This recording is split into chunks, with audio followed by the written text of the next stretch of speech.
Project అయితే వస్తుందన్నమాట. మీరు ఇక్కడ వైపు కూడా చూడొచ్చండి, ఇటువైపు కూడా మొత్తం చుట్టూ కాంపౌండ్ వాల్ కానీ each and everything electricity works కూడా ఈ విధంగా మంచి డెవలప్మెంట్ తోటి అయితే మనకు ప్రాజెక్ట్ ఇస్తున్నారు. ప్రాజెక్ట్ ఇటువైపు వచ్చి కనుక చూసుకున్నట్టయితే మనకు కంప్లీట్గా విల్లాస్ అయితే ఇస్తున్నారు అన్నమాట. విల్లా అయితే కన్స్ట్రక్షన్ జరుగుతుందన్నమాట. ఇక్కడ కస్టమర్ విల్లా కూడా కన్స్ట్రక్షన్ చేయించుకుంటున్నారు.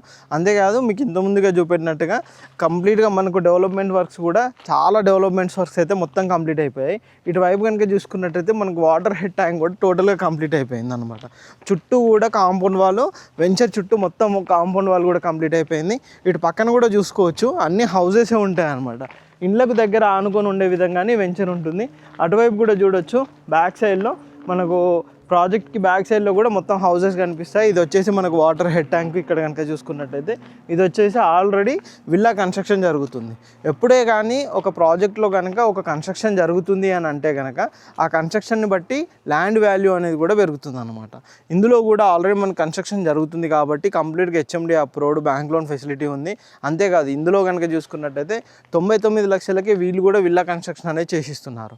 అది కూడా 1600 SFT వచ్చే విధంగా G+1 విల్లా 99 లక్షలకి వీళ్ళు కన్స్ట్రక్షన్ చేసిస్తున్నారు. అలా ఇంట్రెస్ట్ ఉన్నా కానీ మీరు కన్స్ట్రక్షన్ చేయించుకునే విధంగా మనకి ప్రాజెక్ట్ అయితే ఉంటుంది. మీకు ఇంతకుముందుగా చెప్పినట్టుగా ORR ఎగ్జిట్ నెంబర్ 5 దుండిగల్ నుంచి కనుక చూసుకున్నట్టయితే జస్ట్ 3 to 4 కిలోమీటర్సే ఈ ప్రాజెక్ట్ ఉంటుంది.